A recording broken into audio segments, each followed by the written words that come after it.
Hi, everybody. I'm Chris from ECGN here. Today I'm joined with Nicoletta Todesco.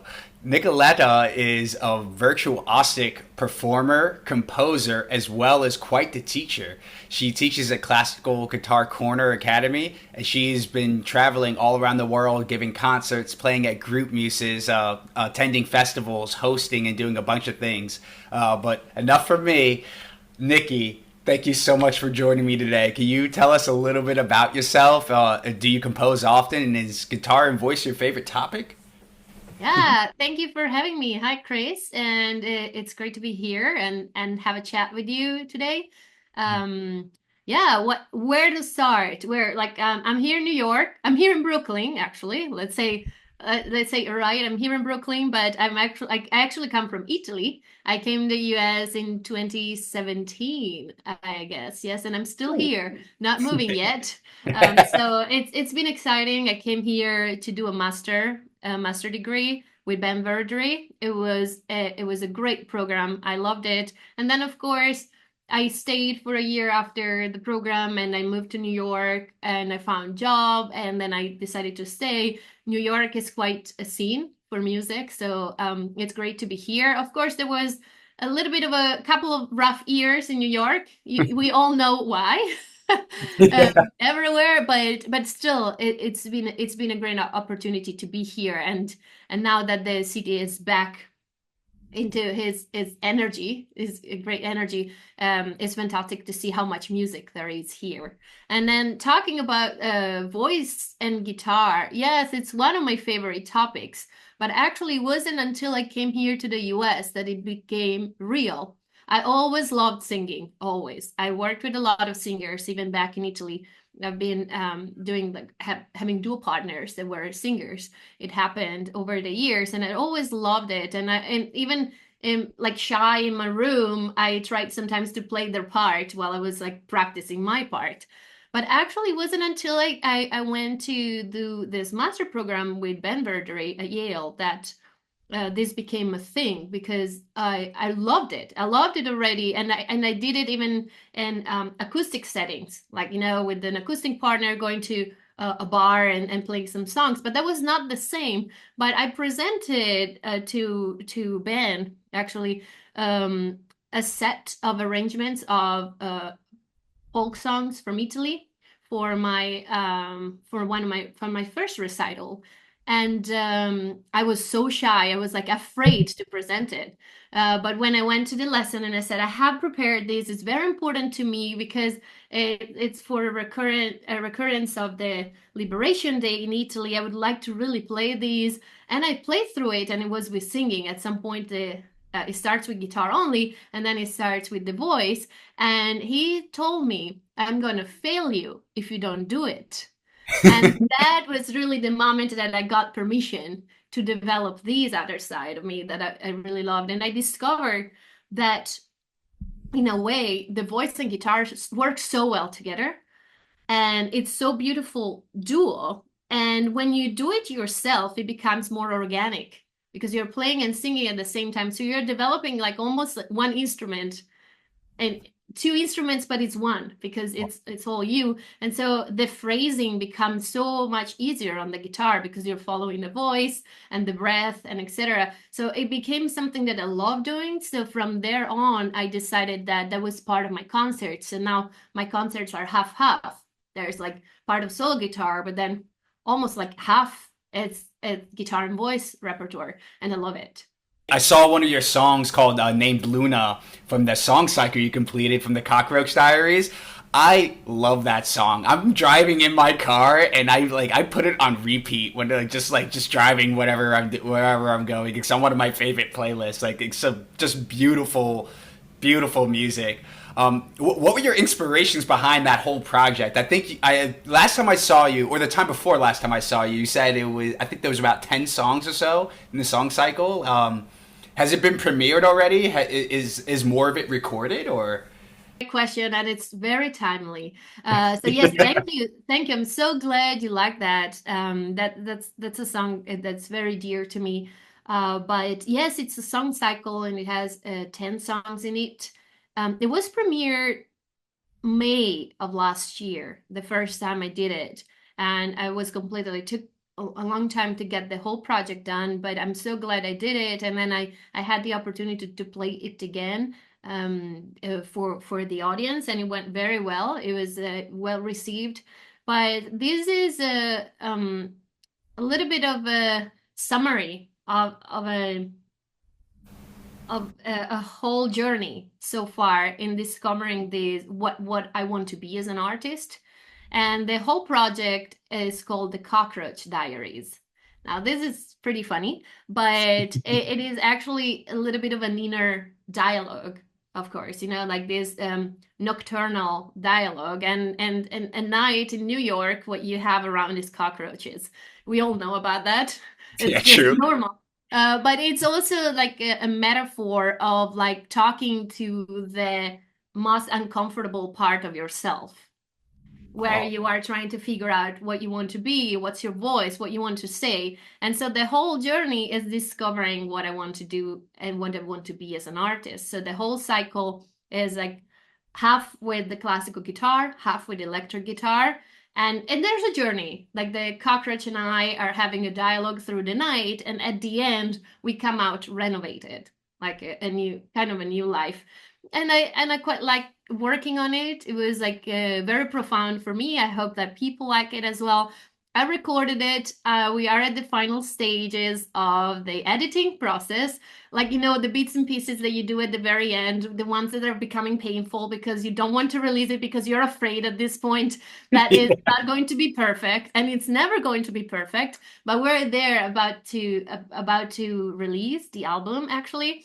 There's an Italian artist that is working on the cover, and I'm excited because this is going to come out soon, I hope, and so I can finally feel good about, okay, this is done, this is my project, and now it's out there, and I'm excited about that. oh, excellent! Yeah, I cannot wait. I will most certainly attend the premiere of the whole project and be sure to get Yay. it. What I really liked in Luna is like I love your use of heterophony between the voice and the guitar. The guitar has its own ideal melody line playing throughout the entire time. You're singing this beautiful motif over it, and they complement each other so well. So like that, like it gives me chills. You know that little chill you get when you're listening to music, like uh, it's one of those pieces that just puts a smile on my face no matter what I'm doing. So Oh, thank you. that's great. This is a gift to hear these words from you. It's a gift. I'm so glad that my music can connect with somebody. Yes, of course, of course. Um, I once heard that every instrument was made to imitate the human voice in some form. Like hearing that, do you agree? Because like before we were talking about like how guitar and voice are like is probably the best chamber ensemble as far as chambers can go. But like do you agree with that? Like do you feel like every instrument was made to imitate the human voice being a vocalist yourself as well? Well, like this is a good statement, and I would say yes, I would agree that there is a resemblance from each instrument is trying to sing in a way, in their own way. Even though in my past, where I did my a musicology class, there was a very beautiful book that I had to read about the origin of instruments. And actually, the claim that they did, which was also really incredible to me to read that because it was a surprise, was that the first instruments were actually made to enhance the dancing. So the first ever instruments were all these like percussion instruments put on the bodies of the dancers so they could make the dance bigger because they would add music to the dance. But those were percussion instruments. And later on, we start to hear the melodic instruments. So probably those melodic instruments, yes, were part of like uh, creating this like enhancement of even the singing part. Probably, of course, we don't know how that went. It's like as far as we know, there were humans, there were also instruments. So that's incredible. The only thing we're certain is that music was part of humanity from the get-go. But I would say yes, like, and You know, the most beautiful thing that you can do on your instrument is singing on it, like making it sing. So I would say that there's certainly a resemblance with voice. That's great. So, like, when they were dancing and stuff, was it like these tabla drums or old style drums that they would put on their body, or or when flamenco dancers they have those per particular type of heel when they're. Yeah. Well, there were two types of instruments that were analyzed in that original music. One was like, putting on like some sort of straps with all hanging things that would like click on each other. So that's one part. And the other one was like making a hole on the ground and putting a wood on top. So you stomp on it. And it's a type of like drum, like Drum. real earth drum, basically. You're using the nature to make music. So that's great. Cool, cool. All right. So I see that you also teach at Classical Guitar Corner. I know you're one of the most sought after guitar teachers there. Do you also teach voice anywhere or? Not actually. Well, I would say that I had in the past a few instances where I had the opportunity to teach voice. For example, when I was living in Mexico, I had I taught some voice to some of the kids. I was in a educational program there, and so I had the opportunity to do it. But actually, I never really felt like I'm entitled to really be a professional voice teacher. All my years I studied guitar and I felt very shy about showing my voice side. It took a long time to feel like comfortable with it. So I never felt like it. But I do use a lot of voice analogies in my um, guitar teaching. So right now I'm only teaching guitar, but I use a lot like breathing and voice analogies in my lessons because I think they help a lot to understand how to play better and even how to play a melody. Sometimes you need to sing it before you can actually play it. True, Yeah. true. Yeah, if you can't say it, you can't play it. I heard that before as well. That's excellent. Cool. We were talking about some really cool spots all over in the city where musicians play. We were there's a concert series that you run is the Plucked Horizon series at 33 Hotel Seaport Hotel. Excuse me. Can you tell me a little bit about that? Because I've seen a lot of posts of like some great people playing there. Like I saw a post about Gerhard Vardanyan playing there. I saw a post about Nora Spielman playing there. There was somebody you had I think just last month or last week. I think it was Colin Fullerton or. Oh yes, we had him. We had Sebastian Molina was the last concert that we had, which was exciting. We have incredible artists in Mhm. New York, Yes. and we need to make sure they can shine somewhere. But actually, I was approached by the manager at this 33 Seaport Hotel, and he was the one that had this vision of having a concert series in the hotel. So I helped him to create that. So I have to thank him for being the one that decided to bring guitar there. But on my side, I'm excited because we can really feature all these incredible artists that are in the city. And having a space like that is great because it's a cozy space. It's the parlor of an hotel. You pay your ticket, but you get also drink, which is great. So you can sit in a cozy space, have a drink, your favorite drink maybe, or like a delicious cocktail or mocktail, whatever you want. And you can also listen to music, great music, in a setting that allows you to feel comfortable. And I think this is a way to go outside of the big venues that sometimes are a little bit too much for the guitar and go back to almost the origin of the classical guitar, where you're in a smaller space where people can really enjoy the instrument, but also have a little bit of a home experience where you're not there sitting and you cannot move, you cannot do anything, but you can actually have a drink and a bite and listen to some music with a lot of respect, of course, the music comes first and the musician comes first. So I was excited about that. And I think that the city has a lot of these venues to offer. Probably there's more to discover there, but I think they are perfect spaces for the classical guitar because the classical guitar is an interesting instrument and it fits better smaller spaces and smaller crowds. And that's where you can really savor the instrument at its best, I think.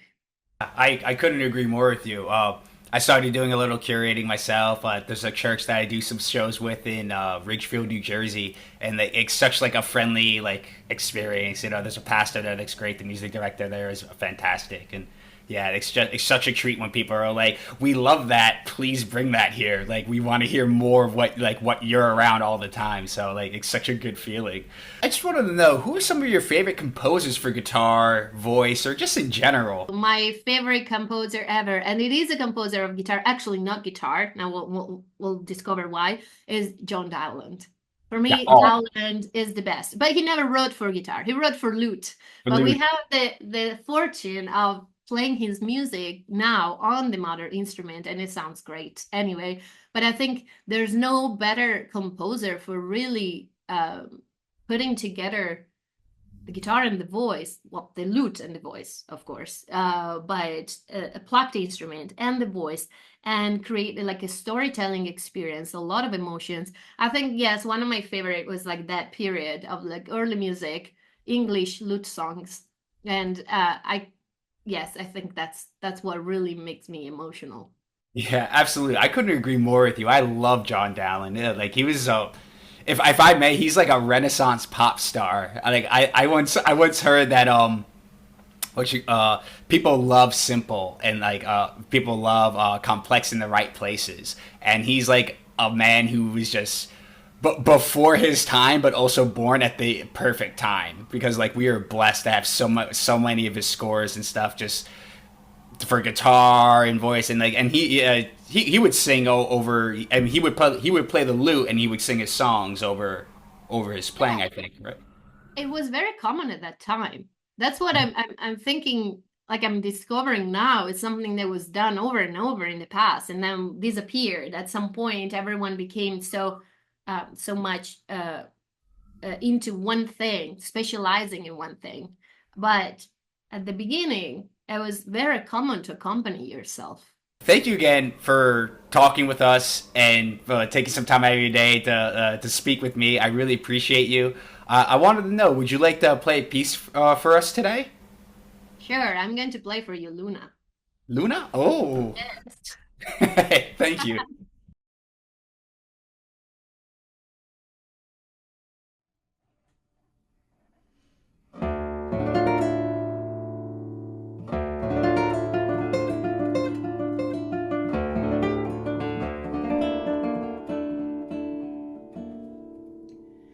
The moon is a sun for dreamers. They wanna fall asleep. A gentle song of water will melt your fears in tears. Sing, my heart, the louder. Send your child.